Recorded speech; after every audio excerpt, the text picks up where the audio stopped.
Welcome to మన TV. ముందుగా headlines చూద్దాం. హైదరాబాద్ లో మరో అంతర్జాతీయ క్రికెట్ స్టేడియం నిర్మిస్తామన్న సీఎం రేవంత్ రెడ్డి. త్వరలో క్రీడా పాలసీ, హర్యానా రాష్ట్ర విధానాన్ని పరిశీలిస్తున్నామన్న సీఎం. సిరాజ్ కు విద్యార్థిత లేకపోయినప్పటికీ గ్రూప్ 1 ఉద్యోగం ఇస్తున్నట్లు వెల్లడి.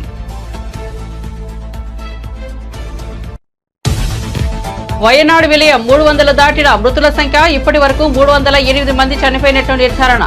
4వ రోజు కొనసాగుతున్న సహాయక చర్యలు. 40 బృందాలు 6 జోడ్లుగా విడిపోయి రెస్క్యూ ఆపరేషన్.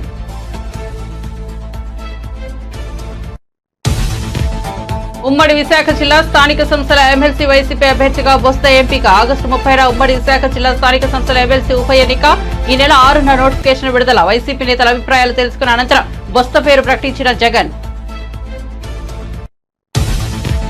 జాబ్ క్యాలెండర్ పై అసెంబ్లీలో ఉప ముఖ్యమంత్రి బట్టి విక్రమార్క ప్రకటన. నోటిఫికేషన్ల జాప్యం, తరచూ వాయిదాలు ఇబ్బందికరంగా మారాయన్న డిప్యూటీ సీఎం. గతంలో 2 సార్లు గ్రూప్ 1 పరీక్ష రద్దయిందన్న బట్టి విక్రమార్క అధికారంలోకి రాగానే పరిస్థితిని చక్కదిద్దే ప్రయత్నం చేస్తున్నట్లు వెల్లడి. ధరణిపై మంత్రి పొంగులేటి శ్రీనివాసరెడ్డి కీలక వ్యాఖ్యలు. పోర్టల్ నిర్వహణను డిఫాల్ట్ అయిన కంపెనీకి అప్పగించారని ఆరోపణ. ధరణి చట్టం అనే భూతం రాష్ట్రమంతా విస్తరించిందని విమర్శ. ధరణిపై ఇబ్బందులు పడడం వల్లే ప్రజలు బీఆర్ఎస్ వ్యతిరేక తీర్పిచ్చారన్న మంత్రి. తొందరలోనే రాష్ట్రంలో అన్ని శాఖలను ప్రక్షాళన చేస్తాం. మంత్రి సత్యకుమార్. ఆరోగ్యశ్రీ ఎక్కడికి పోదు, యథావిధిగా నిర్వహిస్తామని వెల్లడి. 5 ఏళ్లలో జగన్ అన్ని శాఖలను నిర్వీర్యం చేశారన్నారు.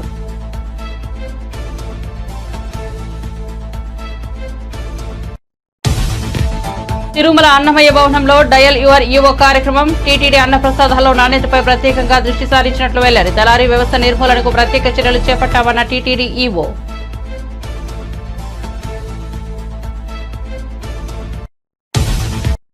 ఇక వార్త వివరాల్లోకి వెళ్తే, హైదరాబాద్ లో మరో అంతర్జాతీయ క్రికెట్ స్టేడియం నిర్మిస్తామని తెలంగాణ సీఎం రేవంత్ రెడ్డి ప్రకటించారు. బేగరి కంచలోని స్కిల్ యూనివర్సిటీకి సమీపంలో ఈ నిర్మాణం చేపడతామని తెలిపారు. దీనిపై బీసీసీఐతో ప్రాథమిక చర్చలు పూర్తి చేశామన్నారు. ఈ మేరకు శాసనసభలో సీఎం మాట్లాడారు. రాష్ట్రంలో క్రీడాకారులను అన్ని విధాలుగా ప్రోత్సహిస్తామని, త్వరలో స్పోర్ట్స్ పాలసీ తీసుకొస్తామని సీఎం రేవంత్ రెడ్డి చెప్పారు. స్పష్టంగా ఈసారి బడ్జెట్లో గతంలో ఎన్నడూ లేని విధంగా 361 కోట్ల రూపాయలు స్పోర్ట్స్ కోసము మనం కేటాయించడం జరిగింది.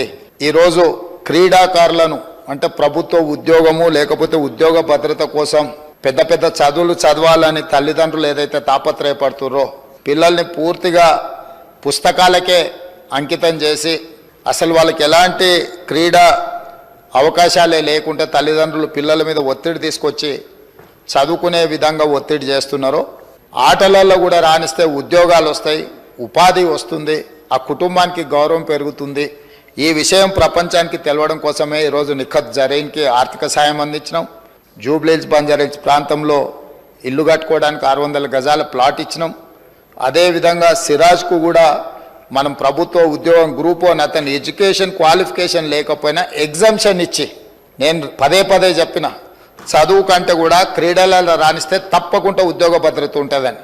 ఇంటర్మీడియట్ పాస్ అయిన సిరాజ్కు మనం ఇస్తున్న గ్రూప్ 1 జాబ్కి యాక్చువల్గా డిగ్రీ క్వాలిఫై అయి ఉండాలి. మనం ఆ ఎడ్యుకేషన్ కూడా ఎగ్జామ్షన్ ఇచ్చి మరి మనం సిరాజ్కి ప్రభుత్వ ఉద్యోగం ఇవ్వడం జరిగింది. అధ్యక్ష, నిఖత్ జరీన్ గ్రాడ్యుయేట్ కాబట్టి వారికి కూడా మనము గ్రూప్ 1 డిఎస్పీ కార్డర్ పోస్ట్ ఇవ్వడం జరిగింది.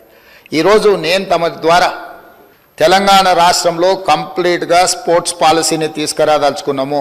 వివిధ రాష్ట్రాలల్లో మేము వాటిని స్టడీ చేసి వాటికి సంబంధించిన సమాచారాన్ని కూడా సేకరించినాము. అత్యధికంగా క్రీడాకారులకు ప్రోత్సాహకాలు ఇస్తున్నది హర్యానా రాష్ట్రము. అంటే అర్జున్ అవార్డీస్ కానీ ఇతర ఏ అవార్డీస్ అయినా ఇతర మెడల్స్ ఏం తీసుకొచ్చినా ఆటోమేటిక్గా వాళ్ళకి సహాయం అందించే విధంగా ఒక పాలసీ ఉన్నది. అంటే ఆర్థిక సహాయం కావచ్చు, లేకపోతే ఇల్లు కట్టుకోవడానికి కావచ్చు, లేకపోతే వాళ్ళకు ప్రభుత్వంలో ఉద్యోగాలు ఏ స్థాయి ఏ మెడల్ వస్తే ఏ విధంగా వాళ్ళకి ప్రభుత్వంలో ఉద్యోగ అవకాశాలు కల్పించాలనో హర్యానా స్టేట్లో బెస్ట్ పాలసీని అడాప్ట్ చేసుకున్నారు. అధ్యక్ష, మేము అందుకే ఈరోజు హర్యానా, పంజాబ్ ఇతర ప్రాంతాలలో బాక్సింగ్ రిలేటెడ్ కానీ అదర్ రిలేటెడ్ క్రీడలలో రాణించిన వాళ్ళకి ఏ విధంగా ప్రభుత్వం ప్రోత్సాహకాలు ఇస్తున్నదో వాటన్నిటిని కూడా మేము స్టడీ చేస్తున్నాం. వచ్చే సమావేశాలలో స్పోర్ట్స్ పాలసీని సభలో చర్చకు పెట్టి మిత్రుడు బీజేపీ ఎమ్మెల్యే గారు ఏదైతే సలహా చెప్పినరో స్పోర్ట్స్ స్టేడియంలను కూడా ప్రోత్సహించడానికి ఈరోజు ప్రభుత్వం దాని మీద ప్రత్యేకంగా దృష్టి పెట్టినాం. వీలైనంత మేరకు మండలానికి ఒక మంచి మినీ స్టేడియంను నిర్మిస్తే నిజంగానే ఉపయోగం ఉంటుంది. కాకపోతే ఈరోజు తెలంగాణలో భూముల విలువ అత్యధికంగా పెరిగిపోయి ప్రభుత్వ భూములు కబ్జాలకు లోనయ్యి చాలా ప్రాంతాలలో లేవు. ఎక్కడైనా ఏదైనా మండల కేంద్రాలలో ఒకవేళ భూమి అందుబాటులో ఉంటే ప్రభుత్వానికి బడ్జెట్ కేటాయించడానికి ఎలాంటి ఇబ్బంది లేదు. అదేవిధంగా ఈ వేదిక మీద నుంచి తమరికి నేను చెప్పదలుచుకున్నది, మేము బీసీసీఐతో మాట్లాడుతున్నాం. వారితో ప్రాథమిక చర్చలు పూర్తి అయిపోయినాయి. నిన్న ఎక్కడైతే బేగర్ కంచెలో మనము స్కిల్స్ యూనివర్సిటీని ప్రారంభించుకున్నామో తొందరలోనే నేషనల్ అకాడమీ ఆఫ్ కన్స్ట్రక్షన్ కూడా అక్కడికే షిఫ్ట్ చేయాలనుకుంటున్నాం. ఉమ్మడి విశాఖ జిల్లా స్థానిక సంస్థల ఎమ్మెల్సీ వైసీపీ అభ్యర్థిగా బొత్స సత్యనారాయణ ఎంపికయ్యారు. ఈ మేరకు వైసీపీ అధ్యక్షుడు జగన్ నిర్ణయం తీసుకున్నారు. ఉమ్మడి విశాఖ జిల్లా వైసీపీ నేతల అభిప్రాయాలను తెలుసుకున్న అనంతరం జగన్ తమ పార్టీ ఎమ్మెల్సీ అభ్యర్థిగా బొత్స పేరును ప్రకటించారు. ఉమ్మడి విశాఖ జిల్లా స్థానిక సంస్థల ఎమ్మెల్సీ స్థానానికి ఆగస్టు 30న ఉప ఎన్నిక జరగనుంది. ఈ నేపథ్యంలో ఆగస్టు 6న నోటిఫికేషన్, అదే రోజు నుంచి ఆగస్టు 13 వరకు నామినేషన్ల స్వీకరణ, ఆగస్టు 14న నామినేషన్ల పరిశీలన ఉంటుంది. ఆగస్టు 16 వరకు నామినేషన్ల ఉపసంహరణకు గడువు ఉంటుంది. ఆగస్టు 30న ఉదయం 8 గంటల నుంచి సాయంత్రం 4 గంటల వరకు పోలింగ్ నిర్వహిస్తారు.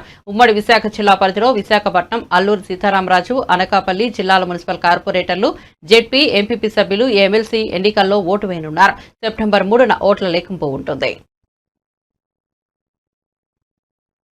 తెలంగాణ ఉప ముఖ్యమంత్రి మల్లు భట్టి విక్రమార్క అసెంబ్లీలో జాబ్ క్యాలెండర్ పై ప్రకటన చేశారు. శాసనసభలో ఆయన మాట్లాడుతూ గత 10 ఏళ్ల కాలంలో నోటిఫికేషన్ జాప్యం, తరచూ వాయిదాలు ఇబ్బందికరంగా మారాయన్నారు. గత ప్రభుత్వ పాలనలో ఉద్యోగాల నియామక ప్రక్రియ గందరగోళంగా మారిందన్నారు. గతంలో 2 సార్లు గ్రూప్ 1 పరీక్ష రద్దయిందని తెలిపారు. తమ అధికారంలోకి రాగానే పరిస్థితిని చక్కదిద్దే ప్రయత్నాలు చేస్తున్నామన్నారు. ఇప్పటికే టీజీపీఎస్సీని ప్రక్షాళన చేశామన్నారు. వివిధ పరీక్షలకు నోటిఫికేషన్లు ఇచ్చినట్లు చెప్పారు. అభ్యర్థుల కోరిక మేరకు గ్రూప్ 2 వాయిదా వేసినట్లు చెప్పారు. జాబ్ క్యాలెండర్ ను కేబినెట్ మీటింగ్ లో ఆమోదించినట్లు చెప్పారు. జాబ్ క్యాలెండర్ 2024-25ని సభ్యులందరికీ అందించినట్లు తెలిపారు. దశాబ్దాలుగా ఎదురు చూస్తున్నటువంటి నిరుద్యోగ యువతీ యువకుల యొక్క ఆశలను నిజం చేయటం కోసం ఆనాడు కాంగ్రెస్ పార్టీ ఆధ్వర్యంలో మేము ప్రభుత్వంలోకి రాగానే నిరుద్యోగ యువతీ యువకుల ఉద్యోగాలు నియమించే ప్రక్రియని వెంటనే మొదలు పెడతాం. పబ్లిక్ సర్వీస్ కమిషన్ ప్రక్షాళన చేస్తాం. తద్వారా నిరుద్యోగ యువతీ యువకులకి ఎప్పుడు పరీక్షలు జరుగుతాయో తేదీలతో సహా ముందుగానే ఆ క్యాలెండర్ను ప్రకటిస్తాం. తద్వారా జరిగేటువంటి పోటీ పరీక్షల్లో ఇబ్బంది లేకుండా, ఓవర్లాప్ కాకుండా, సమస్యలు ఉత్పన్నం కాకుండా ఉండేటట్టుగా చేస్తామని ఆ రోజు మాటిచ్చాం. దానికి అనుగుణంగానే ఈరోజు కాంగ్రెస్ ప్రభుత్వం, ప్రజాప్రభుత్వం, రాష్ట్ర ముఖ్యమంత్రి రేవంత్ రెడ్డి గారి నాయకత్వంలో ఈరోజు జాబ్ క్యాలెండర్ని మనం చాలా రోజుల నుంచి ఎదురు చూస్తున్నటువంటి జాబ్ క్యాలెండర్ సంబంధించి ఈరోజు ప్రకటన ప్రభుత్వ తరఫున చేస్తూ ఉన్నాం. అధ్యక్ష, తెలంగాణలో ప్రభుత్వ ఉద్యోగార్థులు ఖాళీలో నోటిఫికేషన్ల జాప్యం, తరచుగా వాయిదాలు, పరీక్షల రద్దు, ప్రశ్నాపత్రాలు లీక్ అవ్వటం, వేరే పరీక్ష తేదీలు ఒకటే అవ్వటం, వీటి వల్ల చాలా ఇబ్బందులు పడుతూ ఉన్నారు. పోటీ పరీక్షలకు సన్నద్ధం అయ్యే యువతల్లో ఈ సమస్యలు తీవ్రమైన నిరుత్సాహాన్ని కలిగించాయి. గత ప్రభుత్వ పాలనలో తెలంగాణ పబ్లిక్ సర్వీస్ కమిషన్ సరైన నిర్వహణ లేని కారణంగా 2 సార్లు గ్రూప్ 1 పరీక్ష రద్దు అయింది. పేపర్ లీక్ కారణంగా 2023 మార్చి 17వ తేదీన మొదటిసారి పరీక్ష రద్దు కాగా, ఉద్యోగార్థుల బయోమెట్రిక్స్ తీసుకోనందున హైకోర్టు ఉత్తర్వుల ద్వారా 2024 ఫిబ్రవరి 19వ తేదీన రెండోసారి కూడా పరీక్ష రద్దు అయింది. ప్రస్తుత ప్రభుత్వం ఇందిరమ్మ రాజ్యం అధికారంలోకి రాగానే ఈ సమస్యలను పరిష్కరించుకోవడానికి గౌరవ ముఖ్యమంత్రి గారి ఆధ్వర్యంలో తక్షణ కార్యాచరణ చేపట్టింది. సాగునీరు, పౌర సరఫరాల మంత్రి గారితో పాటుగా ముఖ్యమంత్రి గారు యూనియన్ పబ్లిక్ సర్వీస్ కమిషన్ పనితీరును అర్థం చేసుకోవటానికి కమిషన్ చైర్మన్ గారిని స్వయంగా సంప్రదించారు. నూతన చైర్పర్సన్, సీనియర్ సివిల్ సర్వెంట్స్, సభ్యులుగా నియమించడం ద్వారా తెలంగాణ పబ్లిక్ సర్వీస్ కమిషన్ని ప్రక్షాళన చేయటం జరిగింది. రిక్రూట్మెంట్ ప్రక్రియను సరళీకృతం చేయటానికి యూపీఎస్సీ మరియు కేరళ పబ్లిక్ సర్వీస్ కమిషన్ అనుసరిస్తున్న పద్ధతులు కేరళలోని వయనాడ్లో ప్రకృతి సృష్టించిన విలయంలో ప్రాణాలు కోల్పోయిన వారి సంఖ్య 300 దాటింది. శిథిలాల కింద చిక్కుకున్న వారి కోసం సహాయక చర్యలు ఇంకా కొనసాగుతూనే ఉన్నాయి.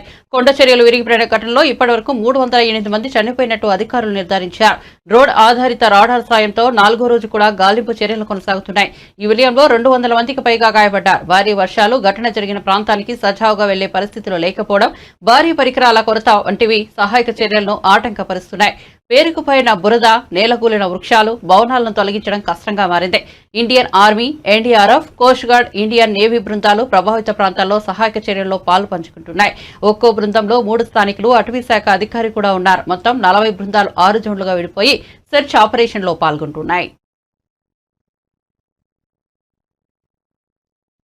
రాష్ట్రంలో భావ వ్యక్తీకరణ స్వేచ్ఛకు వచ్చిన ఇబ్బందేమీ లేదని మంత్రి పొన్నం ప్రభాకర్ అన్నారు. భావ వ్యక్తీకరణ స్వేచ్ఛ ఎదుటి వ్యక్తిని కించపరిచేలా ఉండకూడదన్నారు. శాసనసభలో ఆయన మాట్లాడారు. సామాజిక మాధ్యమాల్లో కొందరు అతిగా ప్రవర్తిస్తున్నారని, మహిళా మంత్రిపై అనుచితంగా మీమ్స్ చేశారని ఆగ్రహం వ్యక్తం చేశారు. మహిళలను అవమానపరిచేలా సోషల్ మీడియాలో వీడియోలు చేసేవారిపై తగిన చర్యలు తీసుకోవాలని కోరారు.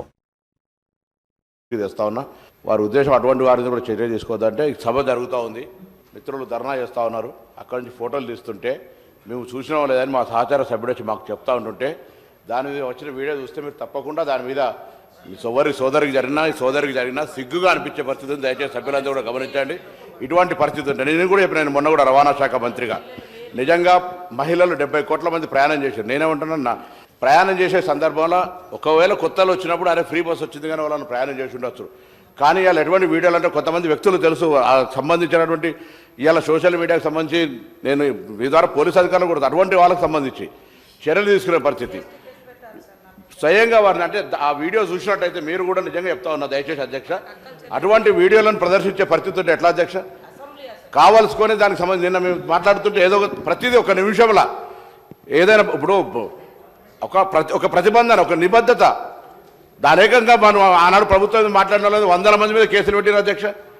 ఒక్కొక్కరికి ఎన్ని రకాలుగా సోషల్ మీడియాలో ఇయ్యాలో నా దగ్గర కూడా చెప్తాను. అనేక మంది మేము నా కార్యకర్తలు కేసులు ఎదుర్కొన్నటువంటి పరిస్థితి ఉన్నది. ఇవాళ ఏం మాట్లాడింది కూడా ఉన్న జరిగిన వాస్తవాన్ని ప్రభుత్వ నిర్ణయాన్ని వ్యతిరేకిస్తే ఇవాళ నేరుగా ఇండివిజువల్స్, ఒక మంత్రి, ఒక గిరిజనకు సంబంధించినటువంటి ఒక సోదరి మన మహిళ ఇక్కడ జరిగినటువంటి శాసనసభలో జరిగిన దాని మీద కూడా ఇట్లా నేను అడుగుతాను గౌరవ్ అమ్మా, నేను మీ గురించి నేను నా పార్టీకి సంబంధించి నేనేం మళ్ళా నేను social media this is running commentary sir అధ్యక్ష, రన్నింగ్ కామెంటరీ. నేను గౌరవ సభ్యుడు మాట్లాడిన అంశం మీద నేను రవాణా శాఖ మంత్రిగా నేను గతంలో కూడా మొన్న చెప్పిన ఆర్టీసీకి సంబంధించి మహిళలు ఉల్లిపాయలు తీసుకొని బస్సులలో పోతురని ప్రత్యేకించి ఫేక్ వీడియోస్ తయారు చేసి పెడుతుంటే ఇది మహిళలను అవమానపరిచినట్టు కాదా? ఇలా వాళ్ళకి సంబంధించి అక్క అండగానే ఏం జరిగింది దానికి సంబంధించి రోజు పొద్దున అదే ఎజెండా నిన్నటికి అయిపోయింది. నేను దాని గురించి మాట్లాడాలి ఇప్పటివరకు. మళ్ళీ మీరు నేనేమడుగుతా ఉన్నా, నేను ఆ విషయంలో మీరు ఇయ్యాల సామాజిక మాధ్యమాల్లో వ్యక్తిత్వ హననాలు జరుగుతున్నాయని బీఆర్ఎస్ నేత కేటీఆర్ అన్నారు. ప్రధాని నుంచి ఎమ్మెల్యేల వరకు వ్యక్తిత్వాన్ని కించపరిచేలా వీడియోలు వస్తున్నాయని తెలిపారు. శాసనసభలో తమ సభ్యులు ఎవరూ వీడియోలు తీయలేదని స్పష్టం చేశారు. భావ వ్యక్తీకరణ స్వేచ్ఛను హరించేలా కొన్ని చట్టాలు వస్తున్నాయని వాటిపై ఆలోచించి నిర్ణయం తీసుకోవాలని కేటీఆర్ సూచించారు. బిల్లు ఏదైతే ఉందో నేను దాని మీదే నేను స్పష్టంగా చెప్పింది. మా పార్టీ తరఫున ప్రభుత్వం తీసుకొచ్చిన బిల్లును సమర్థిస్తున్నాము, స్వాగతిస్తున్నాము అని చెప్పాను. దాంతోపాటు మరి గౌరవ మంత్రివర్యులు, రవాణా శాఖ మంత్రివర్యులు వారికి ఎందుకు ఆవేశం వచ్చిందో నాకు తెలియదు. కానీ అధ్యక్ష వారికి నేను కాదు ప్రభాకర్ గారు, నేను దయచేస్తాను, నేను మిమ్మల్ని అనట్లేదు, మీ గురించి ఏమి వేరే విమర్శ కూడా చేయట్లేదు. ఈ బిల్లు విషయంలో నేను చెప్పింది ఏంటంటే ఈ మధ్యన కొన్ని చట్టాలు ఎట్లాంటివి వస్తున్నాయంటే ప్రజల భావ వ్యక్తీకరణ స్వేచ్ఛను కూడా హరించే విధంగా వస్తున్నాయి. తెలంగాణలో మీరు చెప్పారు గతంలో కొంత ఇలాంటి కార్యక్రమాలు జరిగినాయి, ఇబ్బందులు జరిగినాయి, మేము వచ్చిన తర్వాత దాన్ని మారుస్తామని చెప్పారు. కర్ణాటకలో అక్కడి ప్రభుత్వం, కాంగ్రెస్ ప్రభుత్వం కేంద్రం తీసుకొస్తున్న చట్టాల వల్ల, కొన్ని చట్టాల వల్ల పోలీస్ రాజ్యం అయ్యే ప్రమాదం ఉంది. కాబట్టి మేము కొన్ని సవరణలు చేస్తామని చెప్పారు. నేను రాష్ట్ర ప్రభుత్వాన్ని నేను అడిగేది ఏమంటే మన రాష్ట్రంలో ముఖ్యంగా ఇక్కడ ఈ సభలో కూర్చున్న వాళ్ళలో కూడా చాలామంది గతంలో వామపక్ష ఉద్యమాల్లోంచి, లెఫ్ట్ ఉద్యమాల్లోంచి, పౌర హక్కుల సంఘాల, ప్రజా సంఘాల నుంచి వచ్చిన వాళ్ళు ఉన్నారు.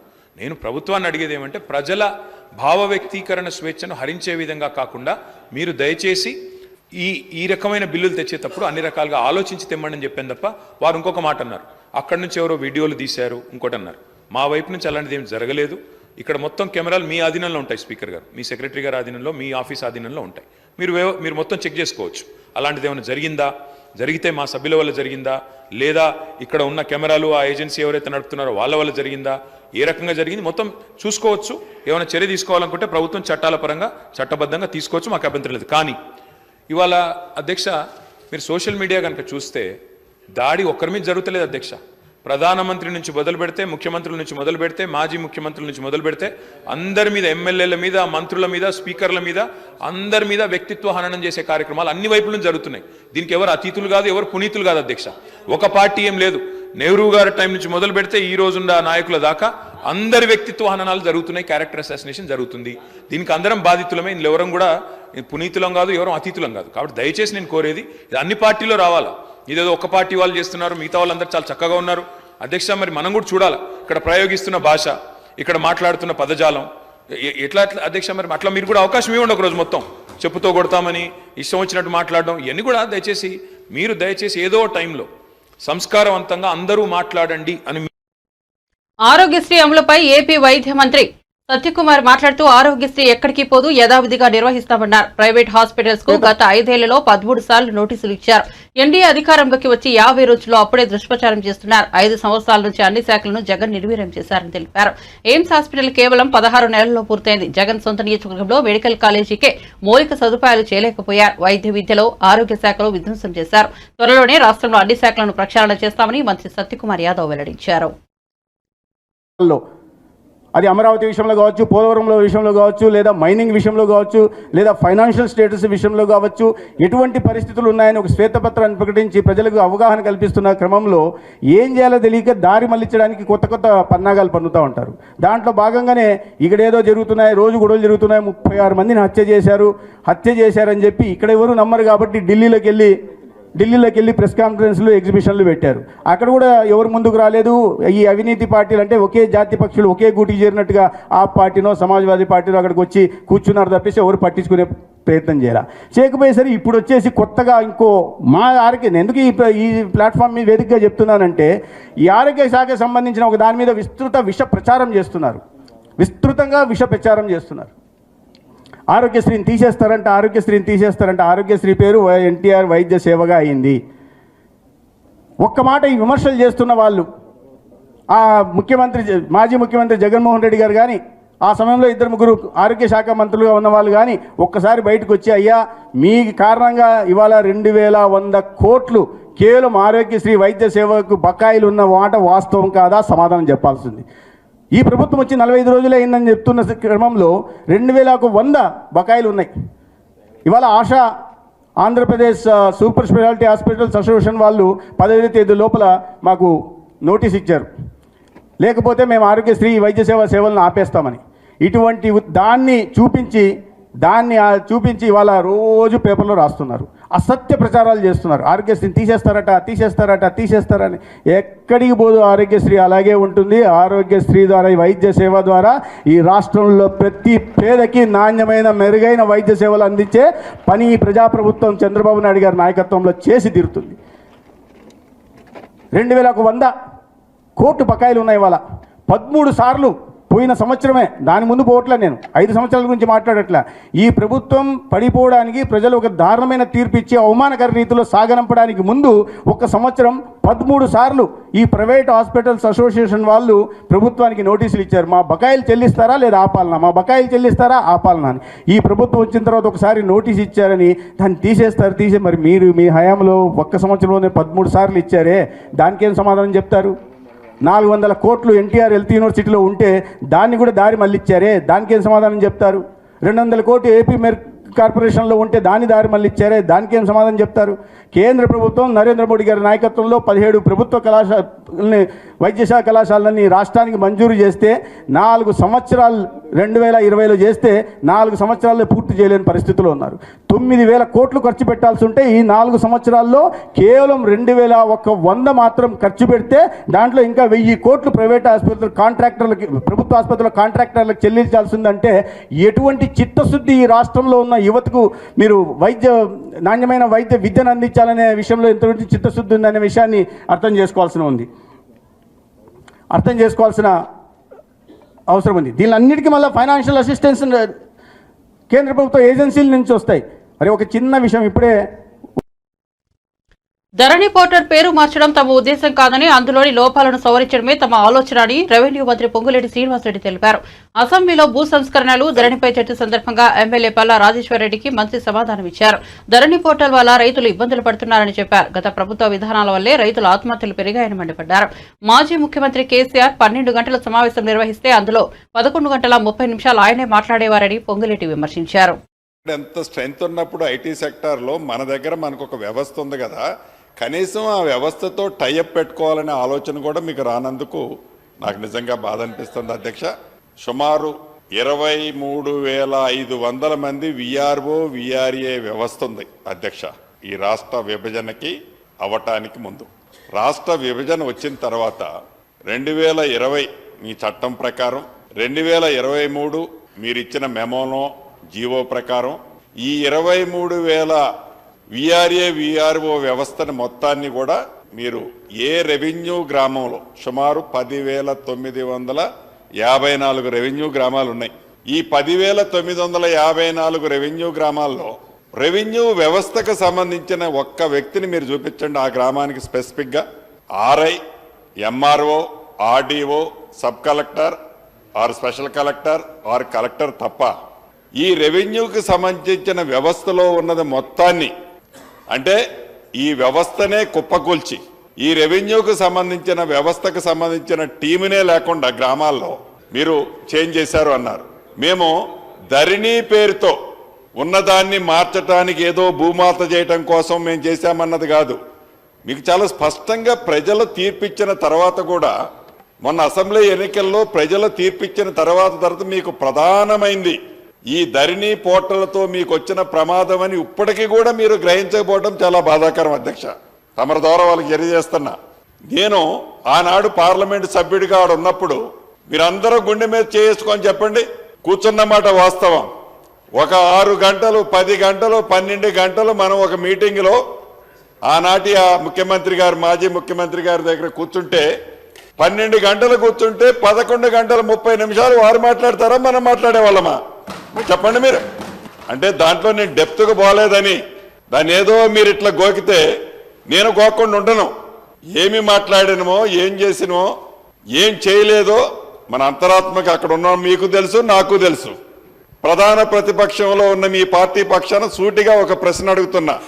ఈ విఆర్ఏ వ్యవస్థ ఏదైతే ఉందో, ప్రతి రెవెన్యూ విలేజ్కి ఒక మనిషి రెవెన్యూ వ్యక్తి ఉండాలని మీరు అనుకుంటున్నారా? అసలు ఆ వ్యవస్థే అక్కర్లేదు. డైరెక్ట్గా గ్రామ స్థాయిలో ఉన్న రెవెన్యూ వ్యవస్థను తీసుకొచ్చి హైదరాబాద్ సెక్రటేరియట్లో పెట్టాలని అనుకుంటున్నారో మీ సమాధానంలో చెప్పండి అధ్యక్ష. మీరు చాలు చేశాము 18 లక్షల్లో 16 లక్షలు అని చెప్పేది పరిష్కరించాల అధ్యక్ష. రిజెక్ట్ చేశారు అధ్యక్ష. రిజెక్ట్ చేసిన పద్ధతి కూడా ఏ కారణం చేత రిజెక్ట్ చేశామని చూపించరు అధ్యక్ష. ఒకే సమస్య మీద ఒక్కొక్క రైతు 10 సార్లు 15 సార్లు ఈ మాడ్యూల్ అంటే ఆ మాడ్యూలు, ఆ మాడ్యూల్ అంటే ఆ మాడ్యూలు, ఈ 33 ప్రదేశాల్లో తిప్పుకుంటూ ఆ 2 సంవత్సరాలు వాళ్ళు పడ్డ వేదన పరిష్కరించింది ఏంటి? డిస్పోజల్ చేయటం అంటే న్యాయమైంది, జెన్యూన్ ఉన్నది క్లియర్ చేయటం పాజిటివ్ కాదు. అప్లికేషన్ వచ్చింది, నా టేబుల్ మీద నుంచి పక్కోడికి రిజెక్ట్ చేశానని చేశారే తప్ప ఆనాటి సమస్యలు ఈనాడు 2,45,000 అప్లికేషన్లు ధరణిలో పెండింగ్ ఉంటే మళ్ళీ 1,10,000 18,000 వచ్చిన తర్వాత ఇంకా ఇప్పటికి 1,40,000 పెండింగ్ ఉన్నాయి అధ్యక్ష. అంటే తిరుమల అన్నమయ్య భవన్ లో TTD EO Shyamala Rao dial your EO కార్యక్రమాన్ని నిర్వహించిన సందర్భంగా ఆయన మాట్లాడుతూ జూలైలో 22 లక్షల మంది భక్తులు శ్రీవారిని దర్శించుకున్నారని తెలిపారు. భక్తుల రద్దీ దృష్ట్యా శ్రీవారి దర్శన టికెట్లు పరిమితం చేసినట్లు ఆయన పేర్కొన్నారు. ఈవో మాట్లాడుతూ తిరుమల తిరుపతి దేవస్థానం అన్నప్రసాదాల్లో నాణ్యతపై ప్రత్యేకంగా దృష్టి సారించినట్టు తెలిపారు. దళారీ వ్యవస్థ నిర్మూలనకు ప్రత్యేక చర్యలు చేపట్టామన్నారు. కాగా ఇప్పటికే నాసిరకం నెయ్యి సరఫరా చేస్తున్న కాంట్రాక్టర్ను టీటీడీ బ్లాక్ లిస్టులో పెట్టింది.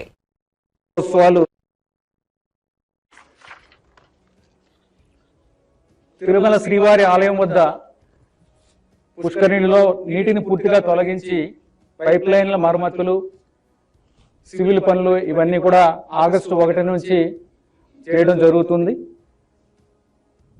ఈ కారణంగా నెల రోజుల పాటు పుష్కరిణి హారతి ఉండదు. శ్రీవారి భక్తులు స్నానాలు చేసేందుకు వీలుగా పుష్కరిణి పై భాగంలో షవర్లు ఏర్పాటు చేశాం. భక్తులు వీటిని ఉపయోగించుకోవాలని కోరుతున్నాం. అలాగే సామాన్య భక్తులకు కేటాయించిన దర్శన సమయాన్ని పెంచడానికి వీలుగా జూలై 22వ తేదీ నుంచి ఆఫ్లైన్లో రోజుకి 1000 శ్రీవాణి దర్శనం టికెట్లు మాత్రమే జారీ చేస్తున్నాము. అలాగే శ్రీవాణి దాతలకు తిరుమల గోకులం విశ్రాంతి భవనంలో 900 టికెట్లు మరియు విమానాశ్రయంలో 100 టికెట్లు కరెంటు బుకింగ్లో జారీ చేస్తున్నాం. తిరుమలలో ప్రతిరోజు భక్తులకు అందించే అన్నప్రసాదాల రుచిని పెంచేందుకు నాణ్యమైన బియ్యం, నాణ్యమైన ముడి సరుకు, వంటశాలలో అత్యాధునిక యంత్రాలను ఏర్పాటు చేయడం ఇవన్నీ కూడా చర్యలు తీసుకుంటున్నాము. అలాగే తిరుమలలో తాగునీరు, అన్నప్రసాదాలు, ముడి సరుకులు ఇలాంటివన్నీ కూడా పరీక్షించేందుకు FSSAIతో చర్చించి అత్యాధునిక ల్యాబ్ని ఏర్పాటు చేయడానికి ప్రయత్నాలు చేస్తున్నాము. అలాగే క్యూ లైన్లలో కంపార్ట్మెంట్లో వేచి ఉండే భక్తులకు ఎలాంటి ఇబ్బంది లేకుండా తాగునీరు, పాలు, అన్నప్రసాదాలు, పారిశుద్ధ్య నిర్వహణ ఇలాంటి అంశాలన్నీ పర్యవేక్షించేందుకు ప్రత్యేకంగా కొందరు అధికారులకు బాధ్యతలు అప్పగించాము. భక్తుల సౌకర్యార్థం క్యూ లైన్లో 6 చోట్ల అన్నప్రసాదాలు అందించడానికి ప్రత్యేక కౌంటర్లు, అలాగే అదనపు మరుగుదొడ్లు ఏర్పాటు చేశాము. శ్రీవారి భక్తులకు అవసరమైన వసతి, దర్శనం, ఆర్జిత సేవ టికెట్లు వాటికి సంబంధించి మోసగిస్తున్న అనేక మంది దళారులని ఎప్పటికప్పుడు కనిపెట్టి వారిపై చట్టపరమైన చర్యలు తీసుకుంటున్నాము. ఇప్పటికే చాలా మంది దళారులను ఆన్లైన్ సిస్టంలో బ్లాక్ చేయడం జరిగింది. శ్రీవారి భక్తులకు సరసమైన ధరలకు పరిశుభ్రమైన, ఆరోగ్యకరమైన మరియు రుచికరమైన ఆహారాన్ని అందించేందుకు టీటీడీ లక్ష్యం. టీటీడీ నిబంధనలను పాటించని హోటళ్లపై చట్టపరమైన చర్యలు తీసుకుంటాము. అలాగే వారికి ఈ విషయంలో ట్రైనింగ్స్ కూడా ఇవ్వడం జరుగుతుంది. తిరుమల శ్రీవారి లడ్డూ ప్రసాదాలు మరింత నాణ్యంగా, రుచికరంగా అందించేందుకు నాణ్యమైన ముడి సరుకులు, నాణ్యమైన నెయ్యి కొనుగోలుకి చర్యలు తీసుకుంటున్నాం. బులెటిన్ ముగించే ముందు హెడ్లైన్స్ మరోసారి చూద్దాం. హైదరాబాద్ లో మరో అంతర్జాతీయ క్రికెట్ స్టేడియం నిర్మిస్తామన్న సీఎం రేవంత్ రెడ్డి. త్వరలో క్రీడా పాలసీ, హర్యానా రాష్ట్ర విధానాన్ని పరిశీలిస్తున్నామన్న సీఎం. సిరాజ్ కు విద్యార్హత లేకపోయినప్పటికీ గ్రూప్ 1 ఉద్యోగం ఇస్తున్నట్లు వెల్లడి.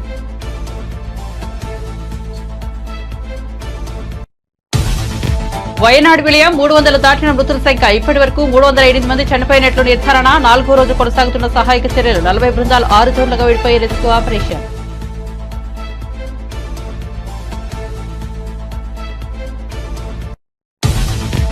ఉమ్మడి విశాఖ జిల్లా స్థానిక సంస్థల ఎమ్మెల్సీ వైసీపీ అభ్యర్థిగా బొత్స ఎంపిక. ఆగస్టు 30న ఉమ్మడి విశాఖ జిల్లా స్థానిక సంస్థల ఎమ్మెల్సీ ఉప ఎన్నిక. ఈ నెల 6న నోటిఫికేషన్ విడుదల. వైసీపీ నేతల అభిప్రాయాలు తెలుసుకున్న అనంతరం బొత్స పేరు ప్రకటించిన జగన్. జాబ్ క్యాలెండర్ పై అసెంబ్లీలో ఉప ముఖ్యమంత్రి బట్టి విక్రమార్క ప్రకటన. నోటిఫికేషన్ల జాప్యం, తరచూ వాయిదాలు ఇబ్బందికరంగా మారాయన డిప్యూటీ సీఎం. గతంలో 2 సార్లు గ్రూప్ 1 పరీక్ష రద్దయిందన్న బట్టి విక్రమార్క. అధికారంలోకి రాగానే పరిస్థితిని చక్కదిద్దే ప్రయత్నం చేస్తున్నట్లు వెల్లడి. ధరణిపై మంత్రి పొంగులేటి శ్రీనివాసరెడ్డి కీలక వ్యాఖ్యలు. పోర్టల్ నిర్వహణను డిఫాల్ట్ అయిన కంపెనీని అప్పగించారనే ఆరోపణ. ధరణి చట్టం అనే భూతం రాష్ట్రమంతా విస్తరించిందని విమర్శ. ధరణిపై ఇబ్బందులు పడడం వల్లే ప్రజలు బీఆర్ఎస్ వ్యతిరేక తీర్పు ఇచ్చారన్న మంత్రి. తొందరలోనే రాష్ట్రంలో అన్ని శాఖలను ప్రక్షాళన చేస్తామన్న మంత్రి సత్యకుమార్. ఆరోగ్యశ్రీ ఎక్కడికి పోదు, యథావిధిగా నిర్వహిస్తామన్న వెల్లడి. 5 ఏళ్లలో జగన్ అన్ని శాఖలను నిర్వీర్యం చేశారని వ్యాఖ్య.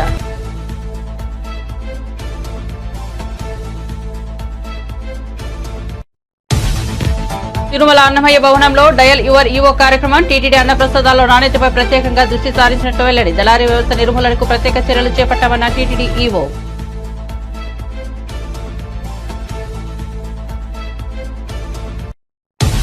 మరిన్ని అప్డేట్స్ కోసం చూస్తూనే ఉండండి మన టీవీ.